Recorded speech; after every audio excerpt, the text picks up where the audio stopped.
কেমন ভাবে আমি খাঁটি দিলে তওবা করব। পয়গম্বর মুসা আলাইহিস সালাতু ওয়াস সালামের জমানায় বনি ইসরাইল দীর্ঘদিন যাবত পর্যন্ত বৃষ্টি পাইতেছে না।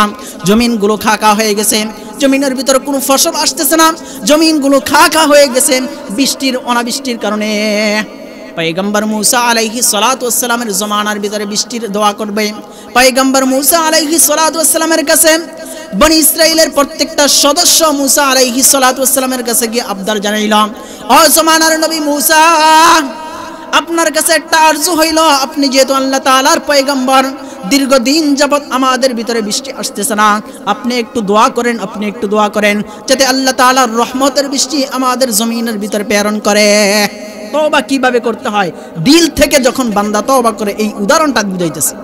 পয়গম্বর মুসা আলাইহিস সালাতু ওয়াস সালাম নিজের উম্মতের প্রত্যেকটা সদস্যকে নিয়ে, বনি ইসরাইলের প্রত্যেকটা সদস্যকে নিয়ে বৃষ্টির জন্য প্রার্থনা করবেন। মুসা আলাইহিস সালাতু ওয়াস সালাম সালাতুল ইস্তিসকা নামাজ পড়লেন। সমস্ত মুসা আলাইহিস সালাতু ওয়াস সালামের উম্মতরা, বনি ইসরাইলের উম্মতরা মুসা আলাইহিস সালাতু ওয়াস সালামের সঙ্গে খোলা ময়দানের ভিতরে অবস্থান করতেছেন। আল্লাহর পয়গম্বর ইস্তিসকার নামাজ পড়ে আল্লাহ তাআলার কাছে দোয়া করতেছেন। জমানার নবী দোয়া করতেছেন আল্লাহ তাআলার কাছে বৃষ্টির জন্য। জমানার নবী পয়গম্বর মুসা আলাইহিস সালাতু ওয়াস সালাম দোয়া করতেছেন। দীর্ঘ সময় পর্যন্ত মুসা আলাইহিস সালাতু ওয়াস সালাম দোয়া করলেন। একজন নবী আল্লাহ তাআলার কাছে দোয়া করতেছেন, একজন পয়গম্বর আল্লাহ তাআলার কাছে দোয়া করতেছেন বৃষ্টির জন্য। মুসা আলাইহিস সালাতু ওয়াস সালাম দীর্ঘ সময় পর্যন্ত আল্লাহ তাআলার কাছে রোনাজারি করলেন, দীর্ঘ সময় পর্যন্ত আল্লাহ তাআলার কাছে কান্নাকাটি করলেন, আয় আল্লাহ, আপনি আমাদের উপর আপনার রহমতের বৃষ্টি নাজিল করুন। মুসা আলাইহিস সালাতু ওয়াস সালামের মেজাজ একটু কড়া ছিল। দীর্ঘ সময় পর্যন্ত যখন পয়গম্বর মুসা আলাইহিস সালাতু ওয়াস সালাম আল্লাহ তাআলার কাছে কান্নাকাটি করলেন, আল্লাহ তাআলার কাছে রোনাজারি করলেন, এখনো আকাশের অবস্থা কেমন কোনো পরিবর্তন হয় না, আকাশের অবস্থা কোনো পরিবর্তন হয় না, বৃষ্টির কোনো আভাস দেখা যাইতেছে না। মুসা আলাইহিস সালাতু ওয়াস সালাম আল্লাহ তাআলাকে জিজ্ঞাসা করলেন, আয় আল্লাহ রব্বুল আলামিন, আমি জমানার পয়গম্বর মুসা আপনার কাছে বৃষ্টির জন্য প্রার্থনা করতেছি, বৃষ্টির জন্য বৃষ্টি চাইতেছি আমার উম্মতের উপর। জিবরাইল আলাইহিস সালাতু ওয়াস সালাম মুসা আলাইহিস সালাতু ওয়াস সালামের কাছে এসে হাজির হইল। পয়গম্বরের কাছে জিবরাইল আলাইহিস সালাতু ওয়াস সালাম এসে উপস্থিত হয়ে গেলেন। জিবরাইল আলাইহিস সালাতু ওয়াস সালামের কাছে উপস্থিত হয়ে মুসা আলাইহিস সালাতু ওয়াস সালামের কাছে উপস্থিত হয়ে জিবরাইল আলাইহিস সালাতু ওয়াস সালাম বলতেছেন, ও পয়গম্বর মুসা, আপনি দীর্ঘ সময় পর্যন্ত আল্লাহ তাআলার কাছে দোয়া করতেছেন, এই দীর্ঘ সময় পর্যন্ত দোয়া করেন, আর কয়েকদিন পর্যন্ত দোয়া করেন, আপনার জিন্দেগি পুরাটা যদি এই দোয়ার মাধ্যমে কাটাই দেন, তারপরও আল্লাহ তাআলা আপনার উম্মতের উপর বৃষ্টি দিবেন না। আপনার উম্মতের উপর আপনি যতই কান্নাকাটি করেন, মুসা আলাইহিস সালাতু ওয়াস সালাম জমানার পয়গম্বর দোয়া করতেছেন, তারপর আল্লাহ তাআলা পাঠিয়ে দিলেন যে জমানার পয়গম্বর মুসার কাছে এই কথা জানায় দাও, জিবরাইলের মাধ্যমে এই কথা জানায় যাও যে যতই আপনি দোয়া করেন আপনার উম্মতের উপর, বনি ইসরাইলের উপর আল্লাহ তাআলা বৃষ্টি দিবেন না। মুসা আলাইহিস সালাতু ওয়াস সালাম হযরত জিবরাইল আলাইহিস সালাতু ওয়াস সালামকে জিজ্ঞাসা করলেন, কোন কারণে, কোন অপরাধের কারণে আমাদেরকে আল্লাহ তাআলার রহমতের বৃষ্টি থেকে বিরত রাখবেন, রহমতের বৃষ্টি থেকে আল্লাহ তাআলার বঞ্চিত রাখবেন। মুসা আলাইহিস সালাতু ওয়াস সালাম যখন জিবরাইল আলাইহিস সালাতু ওয়াস সালামকে প্রশ্ন করলেন, জিবরাইল আলাইহিস সালাতু ওয়াস সালাম আল্লাহ তাআলার পক্ষ থেকে এই কথা মুসা আলাইহিস সালাতু ওয়াস সালামকে জানিয়ে দিলেন, ও জমানার নবী মুসা, আপনার মজলিসের ভিতরে এমন একজন নাফরমান আছেন, যেই নাফরমানের কারণে আল্লাহ তাআলা আপনার পয়গম্বর আপনার এলাকার ভিতরে বনি ইসরাইলের উপর বৃষ্টি দেওয়া থেকে আল্লাহ তাআলা বিরত রাখছেন।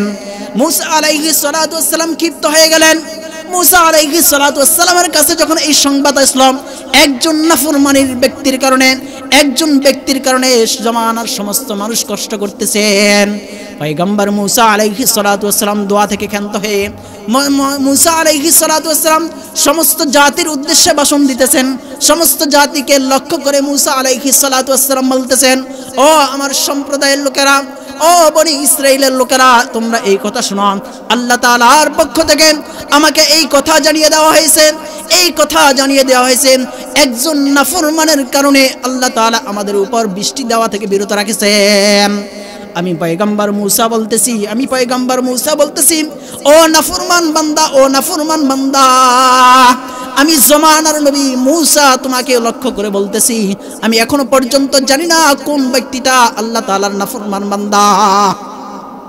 মূসা আলাইহিস সালাতু ওয়াস সালাম ভাষণ দিতেছেন, জমানার মূসা আলাইহিস সালাতু ওয়াস সালাম ভাষণ দিতেছেন, বলতেছেন, ওই নাফরমান, তোর কারণে যেহেতু আল্লাহ তাআলার রহমতের বৃষ্টি আমাদের থেকে উপর বঞ্চিত হইতেছি, তুই সঙ্গে সঙ্গে আমার এলান দেওয়ার সাথে সাথে তুই এই মজলিস থেকে উঠে চলে যা। নাফরমান বান্দা বুঝে ফেললাম যে গুনাহ করেন দুনিয়ার কোনো মানুষ হয়তো জানে না, আমি আপনি গুনাহ করছি, এমনও গুনাহ আছেন দুনিয়ার কোনো মানুষ জানে না, দুনিয়ার কোনো মানুষ জানে না রাতের অন্ধকারে গুনাহ করছি, কিন্তু বান্দা নিজে জানে কি জানে না? বান্দা নিজে অবশ্যই জানে, দুনিয়ার কোনো মানুষ জানে না এমন এমন গুনাহ করছি। ওই নাফরমান ব্যক্তি জেনে বললাম, ওই যুবক জেনে বললাম, আইরে আল্লাহ তাআলার পয়গম্বর যেই উদ্দেশ্য করে এলান দিতেছেন, এই উদ্দেশ্যটা আমি নাফরমান ছাড়া আর কেউ হতে পারে না। পয়গম্বর মূসা আলাইহিস সালাতু ওয়াস সালামের এলান দেওয়ার পরে ওই ব্যক্তি চিন্তা করতেছেন, হাজার হাজার মানুষ আজকে এখানে উপস্থিত, হাজার হাজার মানুষ উপস্থিত আছেন, আমি এই ব্যক্তি যদি, আমি নাফরমান যদি এখান থেকে চলে যাই, এখান থেকে উঠে যদি চলে যাই, হাজার হাজার মানুষ সাক্ষী থাকবে, হাজার হাজার মানুষ এই কথা জেনে ফেলবে আমি গুনাহগার। ওই ব্যক্তি চিন্তা করতেছেন, আমি যদি আজকে এখান থেকে মূসা আলাইহিস সালাতু ওয়াস সালামের কথা অনুযায়ী উঠে চলে যাই, তাহলে আজকে হাজার হাজার মানুষ আমাকে দেখবে আমি আল্লাহ তাআলার কাঠগড়ায় কি গুনাহগার। এতদিন তো কোনো মানুষ জানতো না, আমার ফ্যামিলির কেউ জানতো না, আমার স্ত্রী জানতো না আমি গুনাহগার, আমার সন্তান জানতো না, আমার এলাকাবাসী জানতো না যে আমি গুনাহগার। ওই গুনাহগার ব্যক্তি আল্লাহ তাআলার কাছে কাঁদতেও পারতেছেন না। আল্লাহ তাআলার কাছে যদি কান্নাকাটি করেন, এখন সকল মানুষ জানবেন, সকল মানুষ দেখে ফেলবেন যে আমি যদি এখন কান্নাকাটি করি আল্লাহ তাআলার কাছে তওবা করি, তাহলে সকল মানুষ বুঝে ফেলবে আমি গুনাহগার। আমি এখন এখান থেকে উঠেও যাইতে পারতেছি না, কারণ সকল মানুষ জেনে ফেলবে আমি গুনাহগার। আমি এখানে বসে কান্নাকাটিও করতে পারতেছি না, কারণ সকল মানুষ জানবে আমি গুনাহগার। ওই ব্যক্তি মনে মনে এমন তওবা করলাম, এমন আল্লাহ তাআলার কাছে মনে মনে তওবা করলাম, মনে মনে আল্লাহ তাআলার কাছে আরজ জানাইতেছেন, হাত উঠায়ে সর কো ঝুকায়ে, हाथ उठाए सर को झुकाए, तेरे करम पर आस लगाए, तेरे करम पर आस लगाए, अर्जुए कुछ दिल में बड़ी है, अर्जुए कुछ दिल में बड़ी है, आँखों तेरे समझ लगी है, बादशाह जुल्मे मारा दरगुजार, मा गुनाहगार रे में तू आ मर्ज़गाद। ওই গুনাহগার বান্দা মনে মনে আল্লাহ তাআলার কাছে তওবা করতেছেন, আল্লাহ তাআলার কাছে প্রতিশ্রুতিবদ্ধ হইতেছেন, আল্লাহ তাআলার কাছে খাঁটি দিলে তওবা করতেছেন। আয় আল্লাহ, এই নাফরমানের বান্দা, আপনার নাফরমান বান্দা আপনার কাছে মনে মনে তওবা করতেছেন, আপনার কাছে অশ্রু ফলাইতে পারতেছেন না, কিন্তু আমি নাফরমান আল্লাহ তাআলার কাছে আপনার কাছে প্রতিশ্রুতিবদ্ধ হইলাম, ওয়াদাবদ্ধ হইলাম, তওবা করতেছি। আজকে যদি আপনি এই সম্মানহানি থেকে আপনি আমাকে বাঁচাইয়া দেন, আজকে যদি এই নাফরমানির খবরটা যদি আপনি আমাকে জনসম্মুখে প্রকাশ না করেন, আমি আপনার কাছে ওয়াদাবদ্ধ হইতেছি, অবশ্যই আমি আপনার প্রত্যেকটা হুকুম মেনে চলব। যেই ব্যক্তি যখন এইভাবে আল্লাহ তাআলার কাছে দোয়া করতেছেন, আর পয়গম্বর মূসা আলাইহিস সালাতু ওয়াস সালাম ওই দিক দিয়ে এলান করতেছেন, ও নাফরমান, তোমার জন্য আমাদের উপর আল্লাহ তাআলার রহমতের বৃষ্টি আসতেছে না, তুমি তাড়াতাড়ি উঠে যাও। আল্লাহর পয়গম্বর মূসা আলাইহিস সালাতু ওয়াস সালাম এলান করতেছেন, এমন সময় দেখতেছে আকাশের রংটা পরিবর্তন হয়ে গেছে, আকাশটা মেঘাচ্ছন্ন হয়ে গেছে। সুবহানাল্লাহ, আকাশটা মেঘাচ্ছন্ন হয়ে গেছে, আকাশের ভিতরে বৃষ্টির ভাব দেখা যাইতেছে। মূসা আলাইহিস সালাতু ওয়াস সালাম আশ্চর্য হয়ে গেলেন, সঙ্গে সঙ্গে আল্লাহ তাআলা আকাশ থেকে বৃষ্টি অবতীর্ণ করতেছেন, বৃষ্টি নাজিল করতেছেন। মূসা আলাইহিস সালাতু ওয়াস সালাম আশ্চর্য হয়ে গেলেন, मूसा अलैहिस्सलाम संगे संगे अल्लाह ताआलार काছে আরজ করলেন, ইয়া রব্বাল আলামিন, ইয়া আকরামাল আকরামিন। আপনার নিরাখেলা তো বুঝলাম না, আপনি তো বললেন আমাদের মজলিসের ভিতরে আমার উম্মতের ভিতরে একজন নাফরমান বান্দা আছে, যেই নাফরমানের কারণে, যেই অবাধ্য ব্যক্তির কারণে, যেই গুনাহগার ব্যক্তির কারণে আপনি আমাদের উপর বৃষ্টি দিতেছেন না। আমি তো ভাষণ করতেছি, আমি তো এলান দিতেছি ওই ব্যক্তিটা যাতে উঠে যায়, আমাদের মধ্য থেকে সরে যায়। এখন পর্যন্ত কোনো ব্যক্তি আমাদের মাঝখান থেকে উঠে নাই।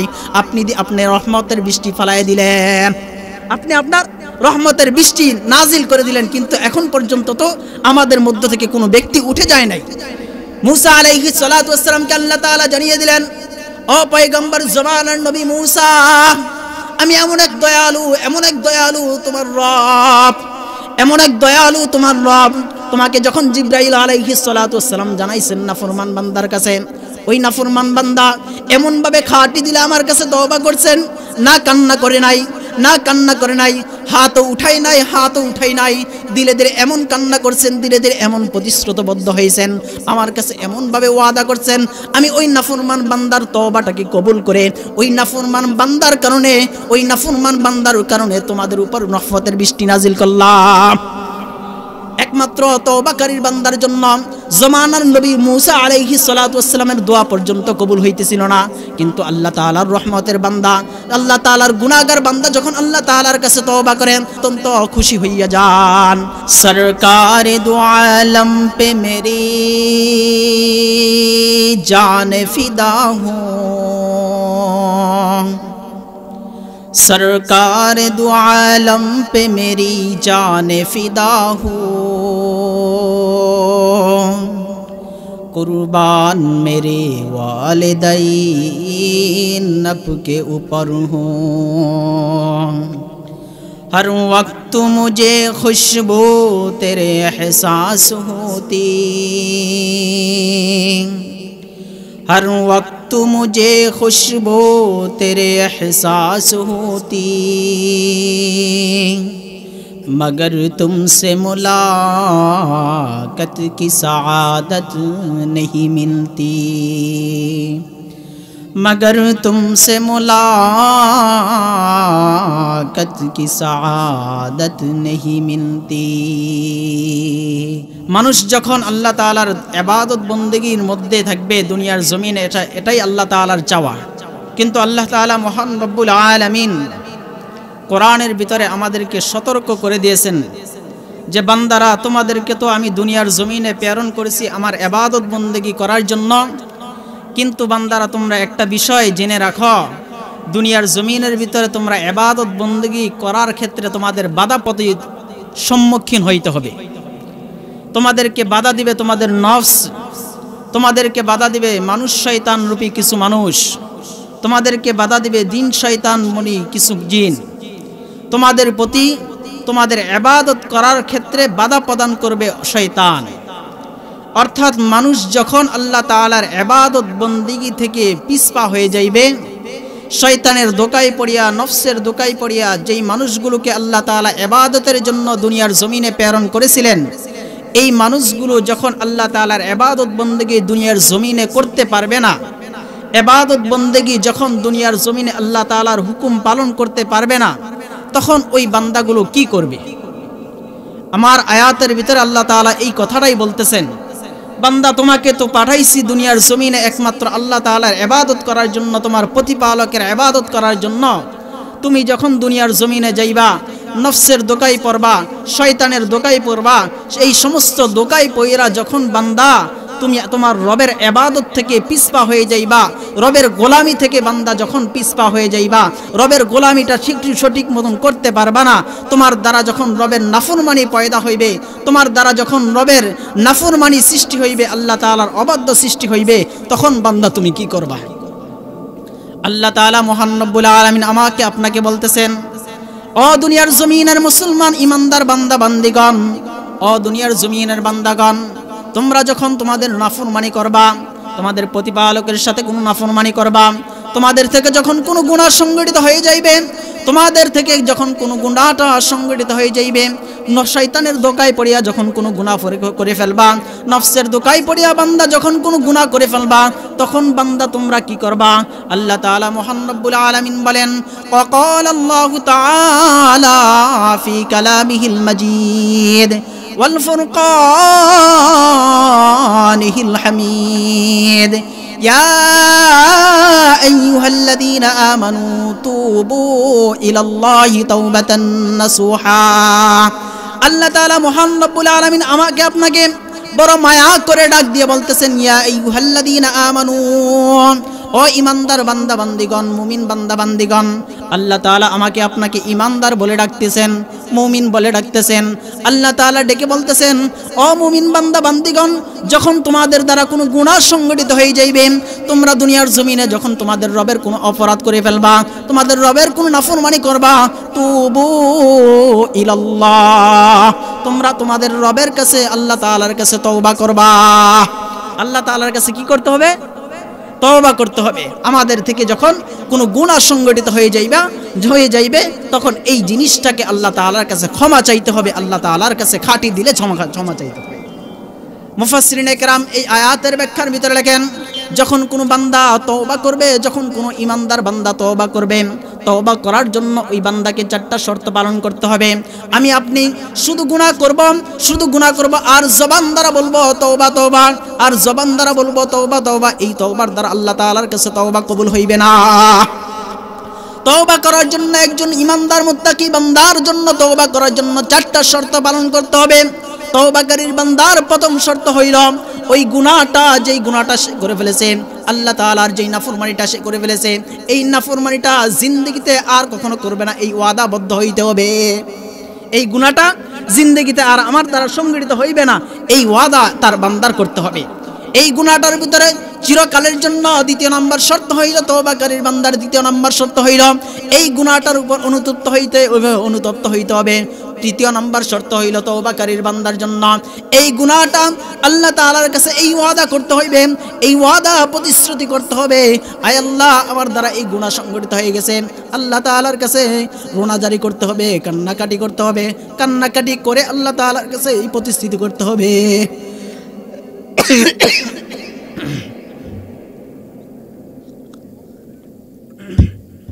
আল্লাহ তাআলার কাছে এই প্রতিশ্রুতি, কান্নাকাটি করে এই প্রতিশ্রুতি ওয়াদাবদ্ধ হইতে হবে যে আয় আল্লাহ আমার থেকে এই গুনাহটা হয়ে গেছে, আপনি আমাকে ক্ষমা করে দেন।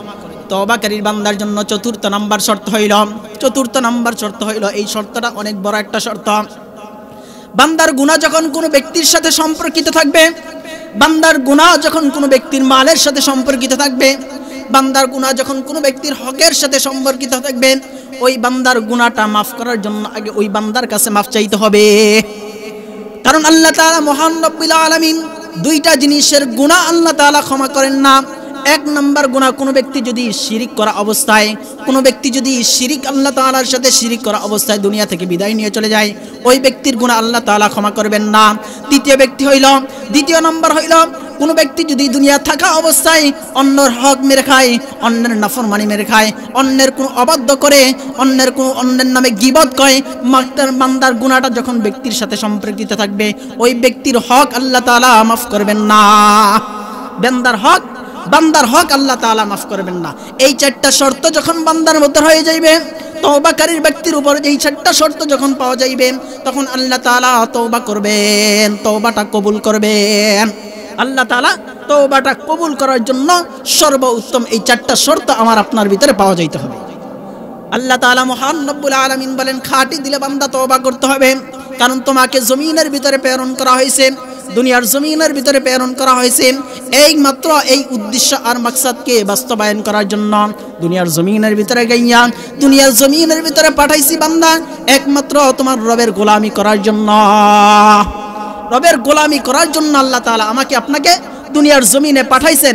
দুনিয়ার জমিনে আইসা যখন বান্দার দ্বারা গুনাহ সংগঠিত হয়ে যাইবে, এই গুনাহটা খাঁটি দিলে তওবা করতে হবে। হায়াতের জিন্দেগির ভিতরে যত গুনাহ আর যত নাফরমানি আমার থেকে সংগঠিত হয়ে গেছে, এই মাহফিল থেকে এই ওয়াদাবদ্ধ হয়ে যায় সামনের জিন্দেগিতে ভিতরে আর গুনাহ করব না।